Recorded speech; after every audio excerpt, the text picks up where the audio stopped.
Elite Facts presents 7 of the scariest ghost stories you just have to know. 7. The dead girlfriend Facebook ghost. Reddit users were left unnerved when a young man named Nathan revealed that he was receiving Facebook messages from his girlfriend Emily in 2014. If you're wondering what's so weird about that, well, it turns out his girlfriend Emily met her end in a car crash 2 years earlier. It began when Nathan started getting old messages, which he dismissed as some kind of a Facebook glitch. But then Emily began tagging herself in his photos, and then all of a sudden, Emily used her first original words. Nathan tried to ignore these messages at first, but after having a few pints too many, he decided to reach out to what he believed was his girlfriend's ghost, and she responded with the line, quote, "Just let me walk," which chilled Nathan to the bone. According to him, quote, "In the collision, the dashboard had crushed her. She was severed in a diagonal line from her right hip to midway down her left thigh. One of her legs was found tucked under the back seat."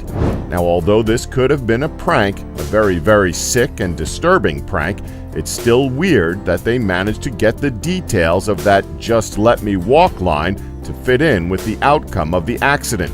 Very, very strange indeed. 6.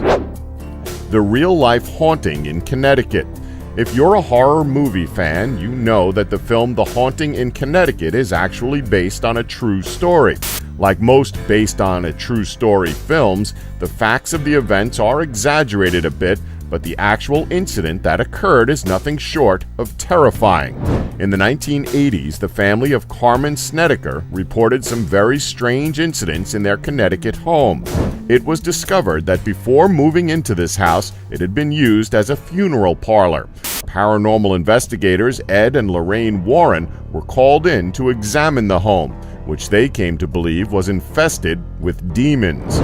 Speaking about the horror film that came later, Lorraine said the actual case was, quote, much, much scarier than any movie could ever be. 5. The Enfield Poltergeist.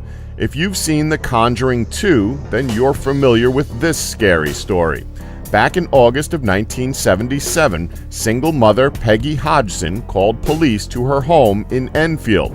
When they arrived, she explained that 2 of her 4 children had told her that their furniture was moving around their rooms all by themselves. And as if that wasn't terrifying enough, they also heard knocking sounds coming from inside the walls. As you'd probably expect, the police were very skeptical about all of this, but they decided to take a look around the house anyway, and one of the investigating officers admitted that he saw a chair slide on the floor all on its own.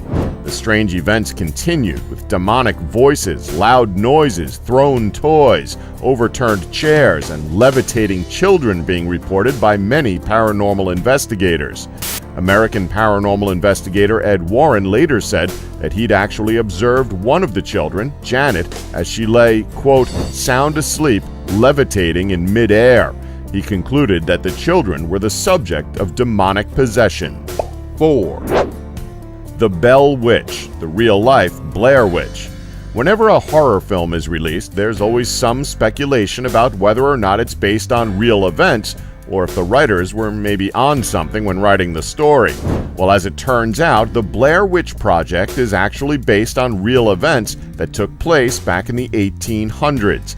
Back in the 19th century, the Bell family moved into a house in a small town in Tennessee.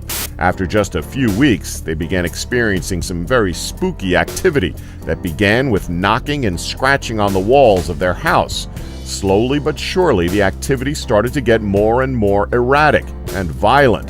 The youngest Bell daughter, Betsy, was constantly tormented. She claimed to be either slapped or pinched out of nowhere, and strange, unexplained bruises would appear on her body. Other family members also reported feeling themselves being kicked or their hair being pulled. Eventually, John Bell became ill and died, and a black bottle that contained some type of poison was found next to him. Paranormal investigators believe the Bell Witch was the spirit of a slave seeking revenge. But why did the spirit show so much hatred toward Betsy Bell? We guess it will remain a mystery. 3, The Black-Eyed Ghost of Cannock Chase. Cannock Chase in Staffordshire is reportedly haunted by the ghosts of 3 children who were victims of Raymond Leslie Morris back in the 1960s. Multiple eyewitnesses have reported seeing these children running through the woodland at night, and some have also claimed to have heard giggling in the area, while still others claim that they've heard them begging for help. 2 things always remain the same, however. The children are clothed in white, and they have frightening, staring black eyes. Ghostbuster Tom Buckmaster, who captured some disturbing footage, said, quote, "It looks like a child dressed in white. You can see the legs moving as it walks. I didn't even know I had captured the ghost until I went over the footage and thought, what the hell was that?" 2, Lady in Welsh folk dress. In January of 2012, Paul Feehan booked a vacation to Abersoch to enjoy the rambling countryside. The Manchester-based property developer went on a hike with a friend, and while sitting down on a nearby bench to take a rest, his friend took out his phone and started filming the beautiful scenery and lake in front of them. But when watching the video later, the pair discovered a dark figure standing just a few meters behind them. The figure barely moved for the duration of the video, and after doing some research, Paul became convinced that the figure was a woman in Welsh traditional folk dress. 1, The South Shields Poltergeist. In the northeast region of the United Kingdom, there's a small town called South Shields. It was here in the summer of 2006 that a young couple and their 3-year-old son were terrorized by a nasty spirit. Their real names haven't been revealed, but they're typically known as Mark and Marianne.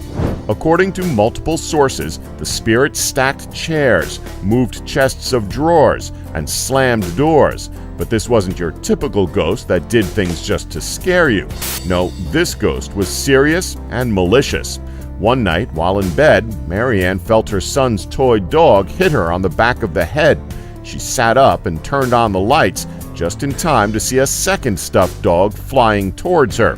As the frightened couple cowered under the bedsheets, they could feel something trying to pull the covers away from them.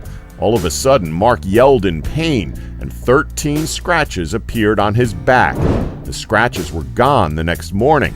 And while the poltergeist had shown that it could cause direct physical harm to humans, it seemed determined that toys were the way to go.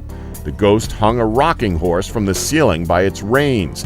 It placed a large cuddly rabbit in a chair at the top of the stairs, with a sharp box cutter tied to its paws, and it left messages on the young boy's Etch-a-Sketch. They were typically threatening messages, like, "You're dead." It even sent text messages that couldn't be traced to any phone or computer in this world. The couple's 3-year-old son would sometimes go missing, only to be found hiding in random parts of the house, cuddled up with his blanket. They found him hiding in a closet once, and under a plastic table another time. The couple blamed all of this on their infernal house guest. Eventually, the family had enough and called on paranormal researchers Mike Hallowell and Darren Ritson. Even though Mark was found to be the sort of person who liked to play pranks, the experts determined that the ghost was legit and real. Don't forget to like us and subscribe for more Elite Facts.